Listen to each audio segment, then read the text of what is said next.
बच्चे ने दी माँ बाप को एक सीख। किसी गांव में एक बूढ़ा व्यक्ति अपने बेटे और बहू के साथ रहता था। परिवार सुखी संपन्न था, किसी तरह की कोई परेशानी नहीं थी। बूढ़ा बाप, जो किसी समय अच्छा खासा नौजवान था, आज बुढ़ापे से हार गया। चलते समय लड़खड़ाता था, लाठी की जरूरत पड़ने लगी। चेहरा झुर्रियों से भर चुका था, बस अपना जीवन किसी तरह व्यतीत कर रहा था। घर में एक चीज़ अच्छी थी कि शाम को खाना खाते समय पूरा परिवार एक साथ टेबल पर बैठकर खाना खाता था।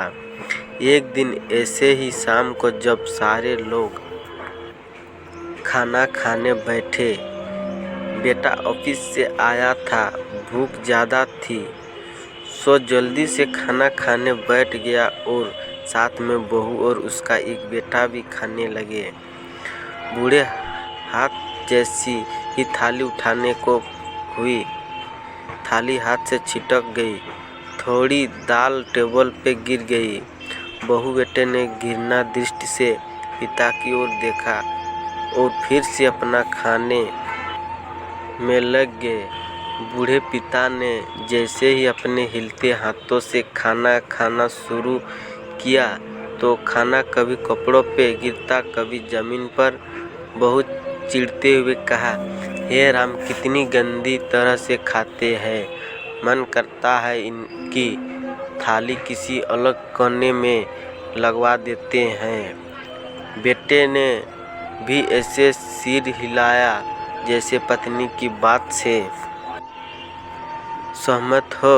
उनका बेटा यह सब मासूमियत से देख रहा था। अगले दिन पिता की थाली उस टेबल से हटाकर एक कोने में लगवा दी गई। पिता की डबडबाती आंखें सब कुछ देखते हुए भी कुछ बोल नहीं पा रही थी। बूढ़ा पिता रोज की तरह खाना खाने लगा। खाना कभी इधर गिरता, कभी उधर।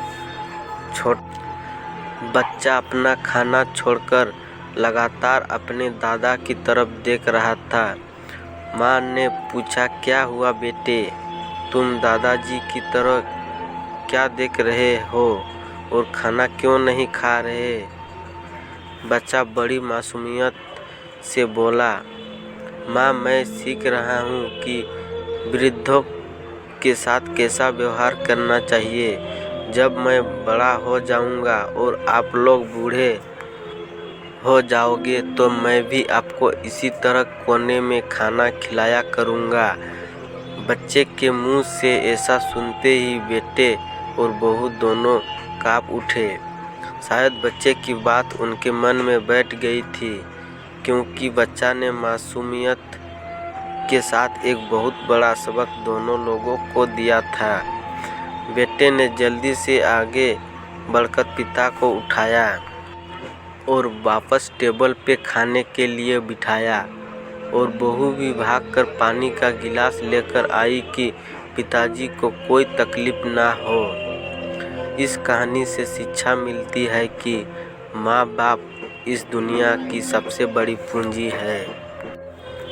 आप समाज में कितनी भी इज्जत कमा ले या कितनी भी धन इकट्ठा कर ले, लेकिन माँ बाप से बड़ा धन इस दुनिया में कोई नहीं है। तो दोस्तों, ये कहानी अगर अच्छी लगी तो प्लीज़ सब्सक्राइब, लाइक, कमेंट कीजिएगा।